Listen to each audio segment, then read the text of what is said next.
대파는 우리나라 음식에서 빠지지 않는 채소로 텃밭 한 곳에서 항상 자라고 있는 작물 중 하나입니다. 대파는 월동도 가능한 작물이기 때문에 한번 심어 놓으면 사계절 내내 수확이 가능한 실속 있는 텃밭 대표 작물 중 하나입니다. 일반적으로 자가 소비를 위하여 텃밭에 심는 것은 봄 재배 작형을 선택하여 심는 것을 추천드립니다. 오늘은 봄 대파 심는 시기와 재배 방법에 대해 알아보겠습니다. 먼저 봄 대파 심는 시기에 대해 알아보겠습니다. 대파는 서늘한 기후를 좋아하는 작물입니다. 대파는 품종별로 차이가 있지만 적정 생육장의 온도는 5도 이하 또는 35도 이상으로 대파는 모종만 구입할 수 있다면 상품성은 조금 떨어지지만 사계절 내내 수확이 가능한 작물입니다. 대파는 땅속 깊이 뿌리를 내리고 있기 때문에 추운 날씨에도 뿌리가 죽지 않아 월동이 가능합니다. 대파 종류에는 크게 외대파와 조선대파가 있으며 조선대파가 월동이 가능합니다. 또한 뿌리를 깊게 내리고 있는 작물로 가뭄에도 잘 버티지만 반대로 습한 땅에서는 약한 작물입니다. 대파는 과거 씨앗을 파종하는 직파 방식으로 많이 키워왔지만 요즘은 모종판의 씨앗을 파종을 하여 건강한 모종을 키워서 봄밭에 심는 방법으로 진행합니다. 대파 대표작형으로는 이른봄 3월 초순에 파종하여 5월이나 6월 초순에 봄밭에 아주 심기를 하는 봄 재배 작형이 있으며 9월에 파종하여 10월과 11월 또는 이듬해 봄에 아주 심기를 하는 가을 재배 작형이 있습니다. 일반적으로 자가 소비를 위해 대파를 텃밭에 심으신다면 봄 재배 작형을 추천드립니다. 다음은 모종판 만드는 방법에 대해 알아보겠습니다. 모종판에 흙을 잘게 부수고 완숙태비를 섞어 두껍게 깔아줍니다. 씨앗을 뿌리고 완숙태비를 섞은 흙을 씨앗이 얇게 덮일 정도로만 덮어줍니다. 추후 풀매기와 솎아주기를 편하게 하기 위해 줄 뿌림 방식을 추천드립니다. 다음으로 땅속 수분이 잘 올라올 수 있도록 가볍게 눌러주고 마르지 않도록 신문지로 덮어줍니다. 싹이 올라오면 덮어둔 신문지를 제거해줍니다. 잎이 2매에서 3매가 되었을 때 포기 간격을 1에서 2cm 정도로 솎아주기 작업을 해줍니다. 솎아주기가 끝나면 포기 사이에 완숙태비로 웃거름을 줍니다. 다음은 밥 만드는 방법에 대해 알아보겠습니다. 대파는 산성이 강한 토양에서는 생육이 부진하기 때문에 약산성과 중성인 pH 5.7에서 7.4 사이의 토양산도가 적합합니다. 일반적인 토양은 산성 토양일 경우가 많기 때문에 3에서 4주 전에 석회를 넣고 토양을 교정해줍니다. 대파는 비료가 많이 필요한 다비성 작물입니다. 따라서 밑거름이 중요한 작물로 1에서 2주 전에 충분한 밑거름을 넣고 밭을 갈아줍니다. 대파는 토심이 깊고 물 빠짐이 좋은 토양에서 좋은 품질의 대파를 수확할 수 있습니다. 대파밭은 물 빠짐이 중요하기 때문에 고랑 깊이는 30에서 35cm, 고랑 너비는 30에서 40cm가 좋습니다.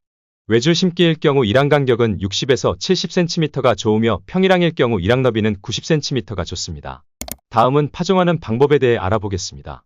씨앗을 파종하는 경우 밭에 구덩이를 파고 전뿌림으로 씨앗을 뿌려주고 5mm 정도 흙을 얇게 덮어줍니다.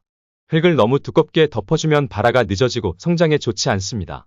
모종을 심는 경우에는 줄 간격은 20cm, 포기 사이는 10cm가 적당합니다. 모종을 포트에서 꺼낼 때 뿌리가 다치지 않게 조심히 꺼내며 포트의 높이만큼 구덩이를 파고 모종을 심어줍니다. 다음은 북주기와 웃거름 주기에 대해 알아보겠습니다. 대파 아랫부분의 하얀 밑줄기 부분을 연백부라고 하며 이 연백부가 굵고 길수록 좋은 품질의 대파로 판단합니다. 대파의 연백부를 길고 두껍게 하기 위해서는 북주기 작업이 중요합니다. 북주기는 너무 일찍 하거나 많은 양으로 깊이 덮기를 하면 생육이 늦어지며 너무 얇게 하거나 늦으면 연백부가 자라지 않아 품질이 떨어지게 됩니다. 대파는 밑거름 외에도 웃거름으로 질소와 가리 성분의 비료를 주어야 합니다.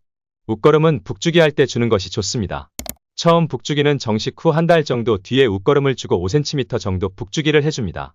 두 번째는 첫 번째 북주기를 하고 한 달 뒤 2차 웃거름을 주고 10cm 내외로 조금 깊게 북주기를 해줍니다.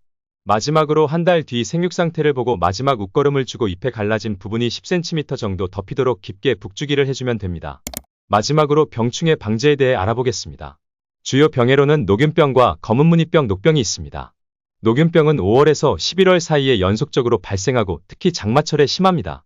줄기 등의 타원형의 병무늬가 생기며 그 표면에 얇은 회백색의 곰팡이가 생기고 병든 잎은 말라 죽는 증상이 있습니다. 검은무늬병은 8월과 9월에 비가 많이 오는 시기에 발생하며 잎에 방추형의 갈색 반점이 생기고 가묵색의 가루형 곰팡이가 생깁니다.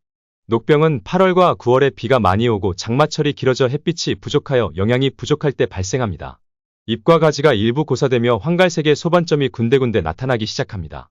주요 병의 방제 방법으로는 연작을 피하며 석회를 살포하고 비료보다 퇴비를 많이 사용해야 합니다. 그리고 다이세넴 등 살균제로 소독하여 방제해줍니다. 다음은 주요 충해로 뿌리응애와 파밤나방, 파총채벌레, 굴파리가 있습니다. 뿌리응애는 땅속에 생존해 있다가 뿌리의 병해 부위나 고자리파리 등 피해 부위에 모여들어 급격히 증식되어 줄기를 썩게 만듭니다. 방제 방법으로는 연작을 피하고 미숙퇴비를 사용하지 않으며 토양살충제와 디메토유제를 살포합니다.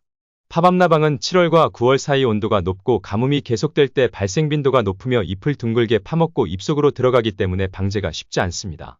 방제 방법으로는 소량 재배일 경우 손으로 잡아주며 심기 전에 토양살충제와 디메토유제를 살포하고 발생 후에는 희석살충제를 사용합니다. 파종체벌레와 굴파리 방제 방법도 심기 전에 토양살충제와 디메토유제를 살포하고 발생 후에는 희석살충제를 사용합니다. 오늘은 봄대파 심는 시기 및 재배 방법에 대해 알아보았습니다. 구독과 좋아요는 텃밭 연구에 큰 도움이 됩니다. 영상 봐주셔서 감사합니다.